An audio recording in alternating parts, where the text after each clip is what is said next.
Hi everyone, I'm in my studio and I have a very, very special guest. It's MicheleAnn. I'm here too.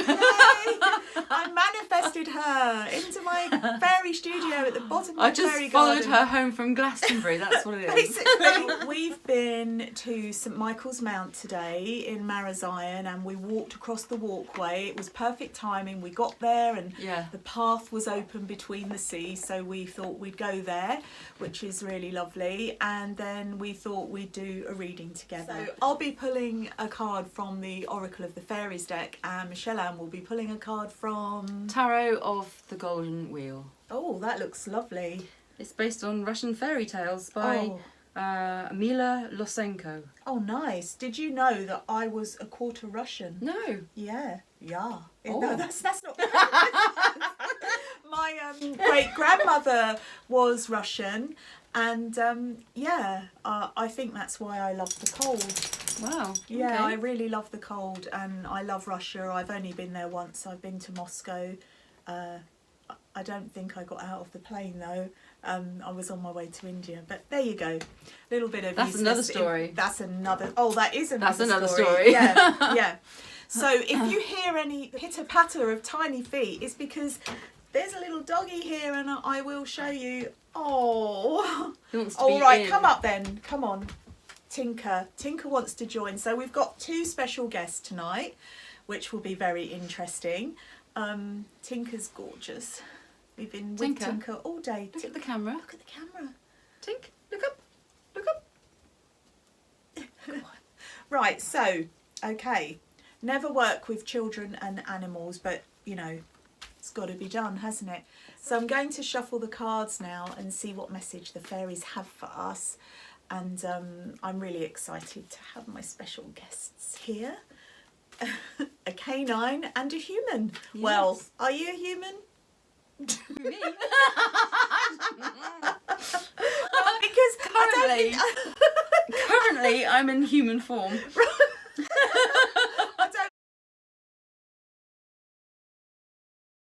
I don't mean that in an offensive way. I just mean because I consider myself to be half human, half fairy, half mermaid. I never was really good at maths, so that's three halves in one human body. That's three halves. That's three halves. That's clever. Yeah. Oh, there you go. Oh, stargazing. Yay. I love stargazing so much. And it always reminds me of the Northern Lights, although it's not the magic card, which is actually based on the Northern Lights. This is about stargazing. So the fairies are telling us to look at the night sky for your inspiration, just to feel at peace and also to receive any messages. When you gaze at the stars, it really puts things into perspective, I feel. And you know, the universe does revolve around us in some way, but also it makes us realise how kind of tiny we are in comparison to the grand universe, the grand scheme of things. So we are important, we are special, but we're also very tiny. So it's about perspective, it's about realising our place within the universe and how we are a part of the universe. What's that scratching? Oh, I thought it was Tinker. No. So gazing at the stars will help whatever situation you're in, and I know in this day and age around the whole world there is a lot of unrest, a lot of unease with all the stuff that's going on in the media. So it's really important to find that still quiet place within, which we all have. We don't have to buy into any of the panic, because basically whatever happens is what's going to happen, and you can still retain and find your inner peace. And when we gaze at the stars, we can really tune into our inner peace, because the stars are still, they're a constant presence, they're a reassuring presence for us. They're little lights in the sky shining down on us. Star also represents hope, and in the tarot the hope is a wonderful card, isn't it, as well? Stars shining bright above you. Birds whisper seem to whisper, I love you. Birds singing on a sycamore tree. Dream a little dream of me. Okay. So, yeah, MicheleAnn will clarify this stargazing card, which I do see as a symbol of hope actually as well in these challenging times. And smiling can make everything seem brighter. And remember, nothing ever stays the same. So we're always continually changing. And I'm really interested to see what card you pull. So am I. So let's have this one, and it's and this is the Two of Wheels, which is the Two of Coins or Two of Pentacles in other tarot, and it could be said that, you know, you have don't run out and buy all the toilet roll, because you don't need to. The Two of Coins is saying, just steady on a bit, just hold on, just kind of like get a little bit of balance going here. Don't go crazy, don't go running out and just buying everything in a panic, because it's not necessary as yet. And also you have to make sure that everybody else has enough as well. So don't go buying everything up and then hoarding it and not letting anyone else get some. So yeah, hold on to your money, be careful with it, be prudent basically, and choose what you're going to spend your money on, because you could spend all your money on toilet roll, for example, and then you might need to, you know, something might happen with your car, or, you know, something else. So just be careful how you're spending your money and the decisions that you're making. Just keep a bit of balance in mind and try not to go nuts. Oh, hazelnuts, ooh, Cadbury's make 'em and they cover 'em in chocolates. Now, laughter will carry you through pretty much any situation. So yeah, if you can have a laugh, and I know if you're kind of self-isolating, it's hard to have a laugh on your own, but I manage it. I mean, I do lots of my videos on my own. I love self-isolation. I think it's when you get your best ideas. So basically, both cards are about perspective. So the Two of Pentacles is looking at the financial perspective. It's so great having a doggy here, Dinky, so lovely, Dinker. Yeah, so it's all about perspective.